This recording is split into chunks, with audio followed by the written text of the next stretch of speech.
গতকালকে মোদি ফেসবুকে পোস্ট করেছে, ভারত পাকিস্তানের সাথে যুদ্ধ হয়েছে, ভারত বিজয়ী হয়েছে সেই যুদ্ধে। সেই পোস্ট দেখেছেন? ওই পোস্ট দেখে যদি নাকি কেউ প্রতিবাদ করে থাকেন, শরীরে যদি জ্বালা লেগে থাকে, তাহলে বুঝবো যে আপনি দেশপ্রেমিক। এরপরে আপনি পাকিস্তানের পেডান, পাকিস্তানের প্রধানমন্ত্রীর থাপড়ান, জুতা মারেন, পাকিস্তানের পতাকা পুরায় ফেলেন, ছিঁড়া ফেলেন, আপনারা আমি ওয়েলকাম করব। কিন্তু ইন্ডিয়া যা করে এই দেশে, এই পর্যন্ত ধরেন 1971 সালের পর থেকে আমাদের সেই 14 ডিসেম্বর থেকে শুরু করেছে। পাকিস্তানের মিলিটারিরা যখন সবাই আত্মসমর্পণ, বাংলাদেশের অর্ধেক শেষ স্বাধীন হওয়া, তখন নাকি পাকিস্তানিরা ধরে ধরে ধরে ধরে বুদ্ধিজীবীদেরকে নিয়ে তাদের মেরে ফেললো। তো পাকিস্তানিরা এটার আবার ন্যারেটিভ দাঁড় করানো হয়েছে যে পাকিস্তান এই দেশকে মেধাশূন্য করিবার জন্য 14 ডিসেম্বর আমাদের বুদ্ধিজীবীদেরকে শেষ মুহূর্তে মেরে উঠিয়ে গেল। আর বেটা, তোদের কথা অনুযায়ী তো সব বুদ্ধিজীবীর মূল হোতা তো শেখ মুজিবকে ছেড়ে দিল কেন? তারা যদি এই দেশকে মেধাশূন্য করতে চায়, তাহলে পাকিস্তান থেকে মুজিবকে ফেরত দিল কেন? তাহলে তো আগে শূন্য করা দরকার ছিল। বাদ দেন, ওইটা নিয়ে যেই মার্চে মারা তো গিয়েছে, ওইটার এক ইতিহাস দাঁড় করানো হয়েছে, আমরা ওইটা নিয়ে আর কথা বলতে চাই না, আমরা সম্মান করি, ব্যাস এই পর্যন্তই। যুক্তিতে যদি আসেন, 1971 সালে 14 ডিসেম্বর যে কজন মানুষ মারা গিয়েছে, যে বুদ্ধিজীবী যাদের কথা বলা হয়, শহীদুল্লাহ কায়সার, এগুলি, মাঝখানে শমী কায়সার খুব আওয়ামী লীগ সেজেছিল, কিন্তু আপনি কি জানেন এই শহীদুল্লাহ কায়সারদের পুরো পরিবারটা কিন্তু প্রো পাকিস্তান। ওর বাবা টাবা এরা যারা ছিল সবাই কিন্তু আপনার করেছে, পুরো 9 মাস চাকরি করেছে, হাসপাতালে গিয়েছে, যার যে কাজ সেটা করেছে। তারা সেখানে গিয়ে এগুলো করে পাকিস্তানের সাথে মিলেমিশে থেকেছে। 14 ডিসেম্বর পাকিস্তান তাদেরকে মেরে ফেললো।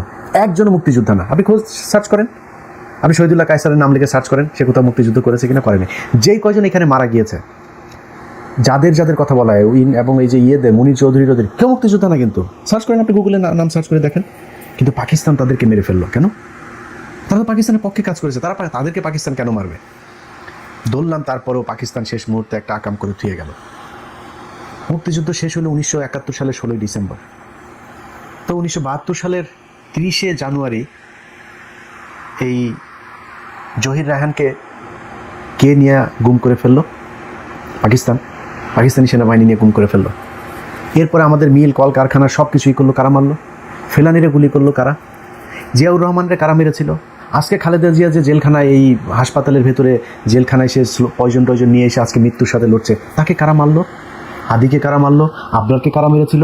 এই দেশের শহীদদেরকে এই যে ফাঁসি দিয়া যে মারা হইলো, সালাউদ্দিন কাদেরকে কারা মারলো? সব তো এরা মেরেছে। তো এরা মারার পরে তারপরেও ভারত আমাদেরকে বাঁচিয়েছে। জাফরুল্লাহর কথা মনে আছে না?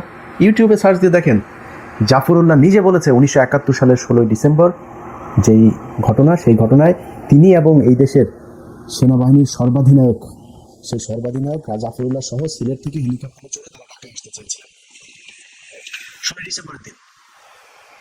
তাদের হেলিকপ্টারে গুলি করেছে ভারতীয় বাহিনী, তারা যেন আসতে না পারে। সুপরিকল্পিতভাবে জেনারেল অরোরা সেখানে তাদের কাছ থেকে, নিয়াজির কাছ থেকে স্বাক্ষর নিয়ে তারপরে ভারত পাকিস্তানের কাছ থেকে আত্মসমর্পণের নিল, দলিল সারা জীবনের জন্য নিয়ে নিল। তো সেই বিষয়টা আমাদের কোত্থেকে আসলো? আপনি যদি নাকি যুক্তি দিয়ে আমার বুঝাইতে পারেন, বুঝবো, কোনো সমস্যা নেই। গতকালকে মোদি একটা পোস্ট করেছে ফেসবুকে। সেই পোস্টের মধ্যে সে লিখল, ভারতের বিজয় দিবস। বাংলাদেশ শব্দটা তার পোস্টের কোনো জায়গায়, এই শব্দটা পর্যন্ত নাই।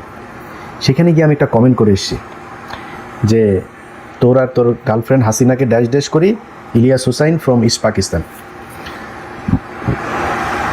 বিরানি আলম, ভাই গলায় ধরি খেয়ে মারা যাবো ভাই, বিষ খায় মারা যাবো, সারা জীবন ভিক্ষা করে খাবো ভাই, রাস্তায় রাস্তায় ঘুরবো হোমলেস হয়ে। বিরিয়ানির দোকানের মালিকের কাছে গিয়ে বলতে পারবো না ভাই আমার সংসারের সমস্যা, করে টাকা দেন, জীবনও বলতে পারবো না ভাই। ওই খলিল বিরিয়ানি আর বন্ধ হয়ে গিয়েছে কদিন আগে, ওই ব্যাটা আরেক জিনিস নাকি। যাই হোক, সেই দোকান থেকে ভাতা নিয়া তারপরে তুই চলছিস তোর মতো নির্লজ্জ, বেহায়া, ছোট লোক, ফকিন্নি, শীত সাহেব, তুই আইসা আবার এখন মানুষের সামনে কথা বলিস? এত লজ্জা শরম ছাড়া কোনো মানুষ আমার জীবনে কোনোদিন দেখি নাই। হে ওইখানে গিয়ে আমার ওই কমেন্টকে স্ক্রিনশট নিয়ে তারপরে আমাকে গালি দিয়ে লিখেছে আমারে নাকি আমি খুব খারাপ কাজ করে ফেলেছি। যাই হোক, এখন তুই যে লিখলি 16 ডিসেম্বর যদি ভারত পাকিস্তান যুদ্ধে ভারত বিজয়ী হয়, ভারত বিজয়ী মানে কি? যুদ্ধটা ভারত আর পাকিস্তান, এটা তো বলে নাই যে আমরা কম্বাইনলি তারপরে ভারত বাংলাদেশের সাথে জিতেছি। মূল স্টেক হোল্ডার কারা? বলতে আমরা, আমার ওইখানকার একজন সর্বাধিনায়ক ছিল, আমার সেনাবাহিনীর অধীনে যুদ্ধ হয়েছে, আমার নিজস্ব বাহিনী ছিল, সেই বাহিনীর প্রধান ছিল, তো ডেপুটি ছিল, তারা কোথায়? একটা আনা যায়নি, একটা সেক্টর কমান্ডার, একজন মুক্তিযোদ্ধারও আনা যায়নি, কারোর আনেনি। শুধুমাত্র একে খন্দকার ছিল, ওরা এক কোনার মধ্যে চিপার মধ্যে কানে চড় দিয়ে বসায় রাখছে, আসতেই দেয়নি। এখন যদি 16ই ডিসেম্বর ভারতের বিজয় দিবস হয়, তাহলে তো বাংলাদেশ হয়নি, তো আমরা তো এখনো তো পূর্ব পাকিস্তানি আছি। হ্যাঁ, আমার ওইটারে দেখে আমার বিশাল আকারের করতে চেয়েছে। শাহেদের মতো এরকম যাদের যাদের মারা 1971 সালে 16ই ডিসেম্বর পর্যন্ত বর্ডারের ওই পাশে ছিল, থেকে মোদিদের শুক্রাণু সেটার মধ্যে নিয়ে বাংলাদেশে ঢুকে তারপরে শাহেদদেরকে পয়দা করেছে, এদের সবার গায়ে লেগেছে। দেশপ্রেম শিখাইতে আসছো, আমাদেরকে দেশপ্রেম শিখাও, বাপের টাকা খরচ করে তারপরে দেশের প্রেম দেখাই। বাচ্চা আমাদের তোরা দেশে আসিস নাই কেন? দেশে আসিস না কেন? দেশে তোর মতো ফকিন্নির বাচ্চা দেশে গিয়েও ধান্দাবাজি করে আসছিস। আমি আমার কথা বলি, আমি আমেরিকায় আছি না, আমি আমেরিকায় প্রতিটা টাকা আমার অ্যাকাউন্টের টাকা। এমনও মাস আছে 10,000, 12,000, $15,000 আমি ইনকাম করি এই ইউটিউব ফেসবুক থেকে। আমি সব টাকা এখানে খরচ করি। আমি যদি $10,000 মানে 12-12.5 লাখ টাকা, বাংলাদেশে গিয়া 15টা পরিবার নিয়ে আমি বেটা এই 12.5 লাখ টাকা খরচ করে খাইতে পারবো। আমি এখানে বসে কি, আমার লাভটা কি? কেন আছে? এই দেশের জন্য আছে, আমাদের দেশপ্রেম শিখাইতে আসি। তোর মতো একটা প্রাণী এই গত 1.5 বছরে বল এই দেশের একটা নিরীহ নির্যাতিত কোনো মানুষের পাশে গিয়ে দাঁড়াইছিস? তোর বাপের কি করেছে এই দেশের প্রতিটা সেক্টরের প্রতিটা জায়গা, সেটা বিডিআর হোক, আর সেই ফেনীর 16 জন যারা এখনো পর্যন্ত কন্ডেম সেলে বসে আছে, আর এখন এই জুলাইতে যারা নিহত হয়েছিল এই পরিবার হোক, নানান জায়গার তোর বাপের বিভিন্ন অবদানগুলো আছে এই দেশে। যে হাসিনার যেই সন্ত্রাস বিরোধী আইনে যে আলেমরা জেলখানে আছে, তোর অনেক বাপ এই গত 15 দিনও হয়নি তোর বাপ সবশেষ একজনকে ছাড়াইছে। তোর বাপেদের কাছে যা জিজ্ঞেস করিস তোর বাপ ইলিয়াস কি করেছে এখানে বসে থেকে, তোর মতো ধান্দাবাজি করে নিস। আমাদের দেশপ্রেম শিখাইতে আসি, দেশপ্রেম করবি, পাকিস্তানের পতাকা পোড়াবি, পাকিস্তানের সাথে সব ছিন্ন করবি, আর ভারতের সাথে সব ছিন্ন কর। একটা পোস্ট দেখাবি যে 2009 সালের 25শে ফেব্রুয়ারি ভারত এটার সাথে জড়িত ছিল, পিলখানা হত্যাকাণ্ডের বিচার চাই, ফেলানি হত্যার বিচার চাই, আবরারের হত্যার বিচার চাই। একটা ঘটনায় ভারতের বিরুদ্ধে তোর কোথাও কোনো জায়গায় ফেসবুকে পোস্ট আছে, আমাদের দেখাবি, দেখায় তারপরে তুই বলবি যে আমরা পাকিস্তানে প্রেম করি। আর বেটা পাকিস্তান এই দেশে থাকলেই কি না থাকলেই কি পাকিস্তানের সাথে আমাদের এখন কোনো দরকার আছে না? কোনো কিছু যদি দরকার হয় আমাদেরই দরকার আছে, পাকিস্তানের দরকার নেই। বিশাল জমি নিয়ে পাকিস্তান দরকার আছে আমাদের, তো কি মনে হয়? তো আমি ভারত এইদিকে আমার এমনি গুতাবে, আমি পাকিস্তানের সাথে করে তারপরে ভারতের সাথে থাকবো, আর ভারত সারাদিন আমার পিটাইতে থাকবে, আমার লোক মারতে থাকবে, এই জন্য ভারতের সাথে আমি থাকবো। এখন কথাই বলা যাবে না 16ই ডিসেম্বর 71। আরে বেটা তুই যদি চাস, ওকে, কোনটা চাস আমার বুঝা, যে বাক স্বাধীনতা চাস, বাক স্বাধীনতা। তো ওই দিন আমি যে বললাম যে জুজা দিয়ে পেটাবো, এটা তো আমার বাক স্বাধীনতা। আমি তো কারো নাম ধরি না, তোদের নাম ধরছি কারো, তো তোদের মার যারে দাদারা লাগিয়ে তারপরে তোদের পয়দা করছে, তোর গায়ে লেগে গেছে, আমি কি করবো? আমি 16ই ডিসেম্বর কেন বলেছি, কিসের জন্য বলেছি? 16ই ডিসেম্বর আমার বিজয় দিবস, কিন্তু সেই বিজয় দিবস ওই দিনই হাইজ্যাক হয়েছে।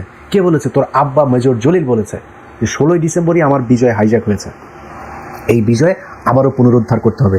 5ই আগস্ট 2024 সালে সেই বিজয় পুনরুদ্ধার। আমার বিজয় দিবস 5ই আগস্ট। যেদিন ইন্ডিয়ান হাইকমিশনারকে তলব করে না বলতে পারবি যে তোরা রাষ্ট্রের প্রধান কেন টুইট করেছে, ফেসবুকে পোস্ট করেছে 16ই ডিসেম্বর তোদের বিজয় দিবস, এটা যেদিন ঘর ধরে বলতে পারবি সেদিন সেই বাংলাদেশে 16ই ডিসেম্বর পালন করে। এত দেশপ্রেম আমাদেরকে শিখাইতে আসে না। তারপরে সব বাদ দিয়ে আসেন একটা ডিলে আসে। ডিলটা কি? বাক স্বাধীনতা চান? যদি বাক স্বাধীনতা চান তাহলে মুক্তিযুদ্ধ নিয়ে কথা বলা যাবে, শেখ মুজিবরে নিয়ে কথা বলা যাবে, আমার সমালোচনা করতে আমি কথা বলতে পারবো কি হয়েছিল মুক্তিযুদ্ধে 54-55 বছর, এই 55 বছরে এখনো পর্যন্ত কেন কতজন মুক্তিযোদ্ধা আমি হিসাব করতে পারি নাই, কেন কতজন যদি ধর্ষিত হয়ে থাকে সেই ইয়েটা করতে পারি না। এক একজন 20,000 টাকা করে মাসে প্রস্টিটিউটটা টাকা পাচ্ছে, এক এক প্রস্টিটিউটেই মানে নিজের বীরাঙ্গনা সাজায় তারপরে 20,000 টাকা করে প্রতি মাসে। এই রাষ্ট্রের খরচ 24,000 কোটি টাকা এই মুক্তিযোদ্ধা মন্ত্রণালয়ের হিসাব অনুযায়ী, এই প্রস্টিটিউট আর এই যে ভুয়া মুক্তিযোদ্ধাদের পেছনে 24,000 কোটি টাকা। ভাই 2.5টা পদ্মা সেতু বানানো যাবে এটা একটা টাকা দিয়ে দিচ্ছি আমরা। আমি চাই যদি বেসিক্যালি আসলেই যারা মুক্তিযোদ্ধা ছিল তো মতিউর রহমান, বীরশ্রেষ্ঠ মতিউর রহমান নাম শুনেছেন না? তার বোন এইখানে থাকে, কয় ভাই রাষ্ট্রের কোনো প্রোগ্রামেও ডাকে না, আমার খোঁজও নেয় না, কিছুই না। বীরশ্রেষ্ঠ হামিদুর রহমান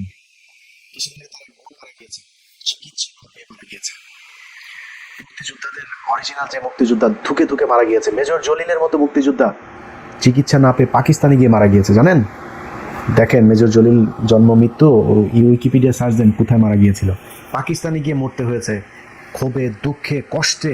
16 ডিসেম্বরের পরে এই দেশে থাকতে পারে নাই। যদি মনে করেন ইয়েস আপনি এই করবেন, মুক্তিযোদ্ধাদেরকে সম্মান দিবেন, সম্মান দেন, কোনো সমস্যা নেই, মুক্তিযোদ্ধাদের নিয়ে কথাই বলা যাবে, তাহলে মেজর ডালিমরা 15 আগস্টের যে কজন মুক্তিযোদ্ধা ওইটার সাথে অংশগ্রহণ করেছিল সবাই খেতাবপ্রাপ্ত। দেশে নিয়ে আসেন। আমি তো চাই মেজর ডালিম দেশে আসুন। আমি অরিজিনাল মুক্তিযুদ্ধের সবাই সম্মান করতে চাই, প্রচন্ড সম্মান করতে চাই, ভালোবাসতে চাই। ভুয়া মুক্তিযোদ্ধাদেরকে না, ভুয়া মুক্তিযোদ্ধা জুতা দিয়ে পেটাইতে চাই। এটা এখনো বলবো, পরেও বলবো, সারা জীবন এটাই বলবো। ভুয়া মুক্তি ভাই 52 বছর বয়সে আপনি কিসের মুক্তিযোদ্ধা হইলেন? 62 বছর বয়সে আপনি কিসের মুক্তিযোদ্ধা? এটা জবাব দিতে হবে। তো এখন আমরা এগুলি নিয়ে সারাদিন যদি নাকি আপনি করতে চান, ডিবেট করতে চান, করবো। সারা বাংলাদেশের যত ইতিহাসবিদ, যত মুক্তিযোদ্ধা, যত জ্ঞানে পণ্ডিত্য যা যা আছে সব মিলে একদিকে বসবে। আমি ইলিয়াস হুসাইন শুধু একা বসবো, আমার মুখ দিয়ে কোনো কথা বলবো না।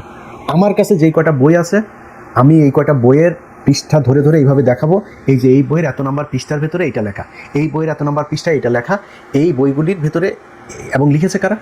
আমরা না, এটা কোনো বিএনপি জামাতের আওয়ামী লীগ কারণ বই না, ওই মুক্তিযোদ্ধাদের বই, ওই সময়ের যারা জীবিত ছিল, ওই সময় যারা মুক্তিযুদ্ধের সবচাইতে বড় স্টেক হোল্ডার, তাদের কথা লিখবো। তোর বাপ এই দেশে মুক্তিযোদ্ধা হত্যা শুরু করেছে। তোর বাপ এই দেশে মুক্তিযুদ্ধের সর্বাধিনায়ক যেই ব্যক্তি, এই জেনারেল ওসমানী, এই লোকটাকে মন্ত্রিসভা থেকে বের করে দিয়েছে, সংসদ থেকে বের করেছে, এরপরে তার গৃহবন্দী করেছে। তোর বাপ মাওলানা আব্দুল হামিদ খান ভাসানী, তোর বাপ যার পায়ে ধরে পড়ে থাকতো, সেই ব্যক্তিকে গৃহবন্দী করেছে, নিজের বইতে লিখেছে। তোর বাপ তাজউদ্দিনের কথা বলিস না, রয়্যাল এজেন্ট তাজউদ্দিন, এই শালা হলো সবচেয়ে বড় রয়্যাল এজেন্ট ছিল। এই শালারে সংসদ থেকে বের করেছে, মন্ত্রিসভা থেকে বের করেছে, ঘরের মধ্যে বন্দি করে রেখেছে, চারিদিকে গোয়েন্দা সংস্থার লোকজন করে। একদম ওর মেয়ের নিজে লিখছে এটা। ওই যে তাজউদ্দিন আহমেদ, নেতা ও পিতা বই পড়িস, ওর মেয়ে নিজে লিখছে এটা। মাওলানা আব্দুল হামিদ খান ভাসানী নিজে লিখে গিয়েছেন, জেনারেল ওসমানী নিজে লিখে গিয়েছেন। তোর বাপ সব কয়টার করেছে। 15,000 মুক্তিযোদ্ধা তাদেরকে হত্যা করেছে। জাসদের উত্থান পতন, অস্থির সময় রাজনীতি বই পড়িসে খুব ইন ডিটেল আছে। মুক্তিযুদ্ধের যে দলিলপত্র আছে না, ওইখানেও এগুলি বর্ণনা আছে কীভাবে জাসদের লোকজনকে সারা দেশে মারা হয়েছে। তোর লাল বাহিনী, নীল বাহিনী, তোর মণি, এই যে এদের বাহিনীগুলো সর্বহারা কেন গঠিত হয়েছিল বাংলাদেশে, কিসের জন্য? তোর বাপ তোর বাপ যা বলবে সেটাই। তোর বাপ মুক্তিযোদ্ধা মারা শুরু করেছে। 15,000 মুক্তিযোদ্ধা। এই যে জাসদের যে 15,000কে মারা হয়েছে, 15,000 মুক্তিযোদ্ধা। এই যে সিরাজ শিকদার থেকে শুরু করে যা যা আছে সব মুক্তিযোদ্ধা, বিশাল বিশাল মুক্তিযোদ্ধা তোর বাপ মেরে দিয়ে গেছে। তো মুক্তিযোদ্ধা নিয়ে ডিবেট করা যাবে না, মুক্তিযোদ্ধা নিয়ে কথাই বলা যাবে না, তাহলে ওদের ব্যাপারে কর, ওটার বিচার কর না। তাদেরকে নিয়ে কিছু বলা যাবে না, কিন্তু তারা আবার স্বাধীনতা চায়। কোথায় স্বাধীনতা চায়? রাসূল সাল্লাল্লাহু আলাইহি সাল্লামকে নিয়ে যা মনে চায় তাই বলবে, এটা স্বাধীনতা চায়। একজন বাউল আমার কোরআনের বিরুদ্ধে কথা বলছে, আল্লাহরে গালি দিচ্ছে, তার স্বাধীনতা চায়। যেই কয়টার মা এই 71 ওই পার থেকে দাদাদের প্রোডাকশন নিয়ে আসছে, এদের সব কটার এই পোলাপান, এগুলির অন্তরের ভেতরে ইন্ডিয়ার এটা, আর ইসলামের নাম শুনলে এদের পাশার মধ্যে আগুন ধরে যায়। এরা সব ক্ষেত্রে স্বাধীনতা চায়, খালি 71 নিয়ে কিছু বলা যাবে না। এটা পুরো prescription, written, directed, produced by India. বড় অঙ্কের টাকা দেওয়া হয়। এখন ইদানিং কয়েকটা আছে, এই যে বিকাশ তারেক একটা আছে, এ কি করে, কি ভিডিও করে, যাই করে, শেষে কয় বিকাশ আর নগদের নাম্বারটা দিলাম, কিছু টাকা দিস। কি সমস্যা রে ভাই? কয়দিন পরে ওর বউয়ের পায়জামার ইয়ের মধ্যে ঝুলায় রাখবে বিকাশ নাম্বার, দাও বিকাশ দাও, নগদ দাও। এই জাউরা 2 টাকা দিলে ওরে 2 টাকা দিয়ে অনেক কিছু করাইতে পারবেন। আমি অনেক টাকা দিয়েছি এরে, বহুত টাকা দিয়েছি এরে, মাঝখানে দেওয়া বন্ধ করে দিলাম, এখন আমি শত্রু। মাঝখানে প্রোগ্রামের জন্য টাকা চাইলো, ভাই এটার জন্য আমি ভাই টাকা নাই, দেই নাই, শত্রু হয়ে গেলাম। এরপরে হইল গিয়া এই যে জামাতের বিশাল আমার ফেসবুকে আছে দেখেন, বিশাল জামাতের পক্ষে সে গুণগান, জামাত বিকাশে টাকা দেওয়া বন্ধ করে দিয়েছে, এখন জামাত খারাপ। এইটারে 2-4 টাকা দিয়ে আপনি কিনতে পারেন, যা মনে চাই। ওরা যদি কোন জুতার পিছিয়ে একটু করে, খালি বিকাশ নাম্বার, নগদ নাম্বারটা, কিছু টাকা ক্যাশ দিয়ে দেবেন, ব্যাস, আর কিছু লাগবে না, সব করাইতে পারবেন। আর দিয়ে আছে বিরিয়ানি আলো। আরেক সাংবাদিক আছে, এই যে মাসুদ কামাল, টেকনোক্রেট কোটার সাংবাদিক। এই যে টেকনোক্রেট কোটায় দেখেন না, এমপি না হয়ে মন্ত্রী হওয়া যায়, ও কোনো পত্রিকা টেলিভিশনে কাজ না করে সাংবাদিক, শুধুমাত্র 71 টিভিতে টকশো করে একজন ব্যক্তি সাংবাদিক হয়েছে পৃথিবীতে। এটা গিনিস বুকে লেখা দরকার। তিনি হচ্ছে মাসুদ কামাল।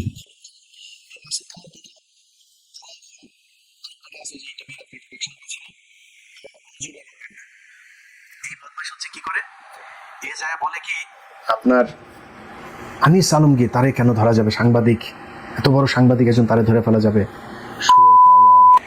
কনক সারোয়ার সাংবাদিক হওয়ার কারণে তার বোনেরে ধরে নিয়ে গেছে। তুই একটা পোস্ট করেছিলি, তখন তুই কনক সারোয়ারের সমালোচনা করে পোস্ট করেছিস, আমার সমালোচনা করে পোস্ট করেছিস। তুই এখন যে বাইরে আসিস, তুই তো তোর কপালের ভাগ্য, তুই দুদিন পর পর খোঁচাখুচি করিস, সামনে তোর আবার জামিন ক্যান্সেল করানো হবে। পাইছিস কি? জামিন ক্যান্সেল হবে না, তোরে ম্যানুয়ালি শিক্ষা দেওয়া হবে। তোদেরকে এই দেশে আর মাস্তানি করতে দেওয়া যাবে না। এইখানে 2,500 মানুষের রক্তের উপর দাঁড়িয়ে বাংলাদেশের মানুষ এই মুহূর্তে।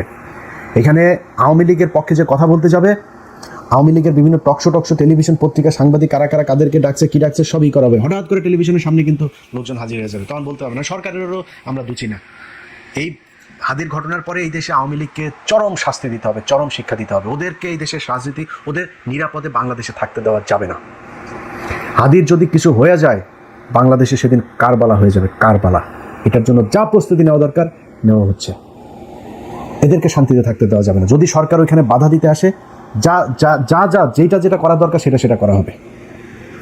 এই দেশে হয় হাদিরা থাকবে না আওয়ামী লীগ থাকবে। যদি হাদিরা বাঁচতে চায়, আওয়ামী লীগকে এই দেশে নিরাপদ বাতাস তাদের নাকের ভেতরে ঢুকতে দেওয়া যাবে না। এক কথা পরিষ্কার, যেই শালারা যায় টকশোমকশোতে যায় সাংবাদিক সাজা করবে, ইন্ডিয়ান টাকা পয়সা খায়া, এদেরকে ম্যানুয়ালি দেখা হবে। কেমনে দেখা হবে এটা এই সপ্তাহ থেকেই দেখতে পারবি। কথাবার্তা বলবি, বাইরে যায় সাবধানে। টেলিভিশন পত্রিকাগুলো যারা কিনা এই জাউরামিগুলো করতে সুযোগ করে দিচ্ছেন, তাদের ব্যাপারেও কিন্তু নোট রাখা হচ্ছে। সো খুব সাবধান। যাই হোক, ভিডিও শেষ করছি। যে কথাটা বলতে চাই সেটা হচ্ছে যে আমরা ভারতও না, পাকিস্তানও না। আমাদের সাথে থাকতে হইলে আমার স্বার্থ আগে দেখতে হবে, তারপরে তার স্বার্থ। আজকে জগন্নাথে পাকিস্তানের পতাকা করতে চায়, তারা এতে চাই যেন পতাকা আঁকছিল। আরেক দল গিয়ে আবার তাদের পাতা নিয়ে যাচ্ছে। প্রথম আলো বিশাল নিউজ করে ফেলেছে। এক স্যার গিয়ে প্রফেসর বলেছেন যে পাকিস্তানের সাথে আমাদের ফয়সালা হয়ে গিয়েছে। পাকিস্তানের সাথে আমাদের ফয়সালা হয়ে গিয়েছে। পাকিস্তান 4 বার ক্ষমা চেয়েছে। পাকিস্তানের সাথে আমাদের শেয়ার কি কিছু আছে নাকি? কিছু পাইলে চান যে আমরা এই পাই, চান না হলে শেষ। তাদের সাথে আমাদের সম্পর্ক ভালো, তারা চাইলে হবে, না চাইলে হবে না, দরকার নাই তো। এখন পাকিস্তানের পতাকা টানাইতে হবে, পা টানাইতে পারেন, কোনো সমস্যা নেই। পাকিস্তান আমার কি, ইন্ডিয়াটা আগে করতে হবে। পাকিস্তানে কেন করবেন? পাকিস্তান কয় হাজার মানুষ মেরেছে।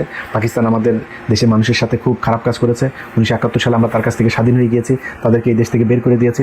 তো ভারতে এখন করছে সেগুলো। ভারতের পতাকা টানান, পাশে দিয়ে ভারতেরটাও লাগান, পারাক পোলাপান, কোনো সমস্যা নেই। এগুলি হইল গিয়ে এদের মারা সব দোচা নিয়ে এসেছে 1971 সালে। ওদের মার হাত দেন, এখন ওই দাদাদের ওই সিটে ফোটা ওগুলি পাওয়া যাবে। ওগুলির কুরকুরানিতে ওরা এগুলি করে। ইন্ডিয়া টাকা পয়সা দেয়, আর নিজের আব্বার একটা আছে না, জেমসের গানের মতো, যে কালকে পোস্টে লিখেছে যে তো রক্তের সাথে রক্তের টান, স্বার্থের অনেক ঊর্ধ্বে। ওরা স্বার্থ ছাড়াও করে, স্বার্থ নিয়েও করে, টাকা পয়সা নিয়ে করে, টাকা পয়সা ছাড়াও করে। কারণ ওদের রক্তের ভেতরে দাদাদের মাল, ওর মার ওটার মধ্যে ঢুকানো আছে। সেই কারণে ওরা এত প্যানেল করে। কথাবার্তা বলবি, সরি ফর ল্যাঙ্গুয়েজ, মানে যে কোনো সময় সরি বলতে কোনো সমস্যা নেই ভাই। কিন্তু অনেক মানুষের ভিডিও দেখা তারপরে এই ভিডিওর সামনে বসি। আপনি যত ঠান্ডা মাথায় বলতে পারেন না, আমি কিন্তু অত ঠান্ডা মাথায় বলতে পারবো না। অনেকের জবাব দিতে হয়। ওদের মারে আমরা সবার মধ্যে না দিলে আমার যেগুলি বলছে সেটা জবাব তো দেওয়া যাবে না।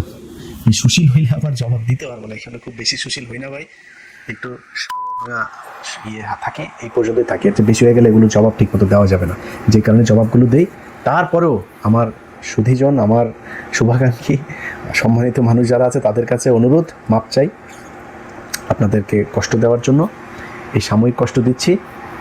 ওদের যেদিন কিনা ঠান্ডা করতে পারবো, তারপরে ইনশাল্লাহ এই ধরনের মাথা আর গরম করবো না। আস্তে আস্তে ঠান্ডা হয়ে যাবো, অনেক ঠান্ডা হয়ে গেছি না, আরও ঠান্ডা হয়ে যাবো, টেনশন করেন না। আপাতত দেশটা আমরা সবার কাছ থেকে স্বাধীন করতে চাই। সেই 16 ডিসেম্বর নিয়ে বা বিজয় দিবস নিয়ে কথা বলেছিলাম। ভাই আমাদেরকে দেশপ্রেম শিখাইতে আসেন না। 16 ডিসেম্বর বাল দিবস না, 26শে মার্চ বাল দিবস, এই বাল দিবস এগুলো আমাদের মুখের কথা, এটা মনের কথা না ভাই। এই মনের ভিতরে দেশপ্রেম কতটুকু আছে, জীবনের কত কষ্ট সহ্য করে, কত মানসিক টর্চার সহ্য করে এই দেশকে ভালোবেসেছি, সেটা একমাত্র নিজেই বলতে পারবো। যারা আমাদেরকে দেশপ্রেম শেখায়, তারা নাকে খত দিয়া তারেক রহমানের বিরুদ্ধে কথা বলছে না। বিরানি আলমরা এখানে বসে একদিন বাসায় পুলিশ গেছিল, তারপরে দিন নাকে খত দিয়ে আর জীবনে আওয়ামী লীগের বিরুদ্ধে কথা বলবে না। তারেক রহমানকে নিয়ে যা মনে চায় তাই বলেছে। এই ব্যক্তিরা আজকে আমাদেরকে দেশপ্রেম শেখায়, তারেক রহমান প্রেম শেখায়, বিএনপি প্রেম শেখায়। আমরা এগুলি পরীক্ষা দিয়ে আসছি ভাই, আজকে আর কালকে না। সেই 2014 সালের 5 জানুয়ারি নির্বাচন থেকে শুরু করে দেশে থাকতেও পরীক্ষা দিয়েছি, এখানে এসেও পরীক্ষা দিয়েছি, এখনও দিচ্ছি। মৃত্যুর আগের দিন পর্যন্ত আমরা মারা যাব না, গুগলে সার্চ দিবি দেশপ্রেমিক, আমাদের ছবি ভেসে উঠবে।